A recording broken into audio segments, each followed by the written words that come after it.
vois mon fils, ces nuées blanches, ce sont nos données qui voyagent dans le cloud. On arrête parce qu'en réalité, les données dans le cloud, ça ressemble pas du tout à ça. En réalité, ça ressemble plutôt à ça. Et c'est stocké dans des serveurs qui ressemblent à ça.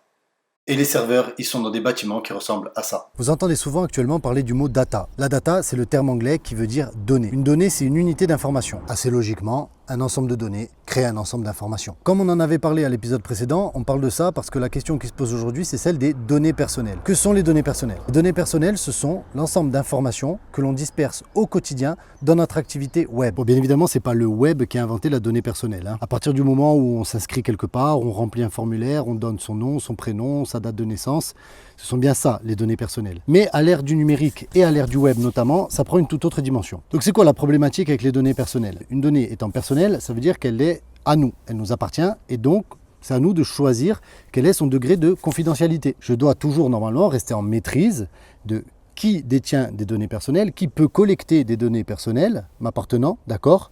Et donc je dois toujours donner mon consentement éclairé pour savoir ce qui est fait de mes données. Le problème aujourd'hui, c'est qu'avec nos habitudes de navigation sur le web, on disperse des données toute la journée et sans en avoir réellement conscience. On ne fournit pas nos données personnelles uniquement en remplissant des formulaires et en s'inscrivant à certains sites ou à certains services. Les données personnelles, c'est aussi la connexion Internet qu'on a, le fournisseur d'accès, l'ordinateur, le navigateur, là où on se trouve, à quelle heure, quelles sont nos habitudes de navigation. Et en fait, c'est ça, la collection de données personnelles aujourd'hui, elle est énorme et encore une fois, on en a perdu le fil. Je me suis mis à l'écart pour vous le dire, mais il paraît que Google peut connecter, sans qu'on s'en rende compte, plus d'une centaine d'informations sur nous à chaque fois qu'on allume notre navigateur internet. Soleil, mon beau soleil, dis-moi, mais qui collecte des données sur nous? Comme il répondait pas, je reprends le fil de la discussion. En fait, un tas de services collectent des données sur nous. Autant des entreprises privées que des services publics, que des services auxquels on ne pense pas forcément. Toutes les organisations présentes sur le web collectent des données sur nous. La grande question, c'est au final, ça sert à quoi toutes ces données? Moi, je te l'avais dit de faire attention. Toi, avec ton internet, tu donnes, hein.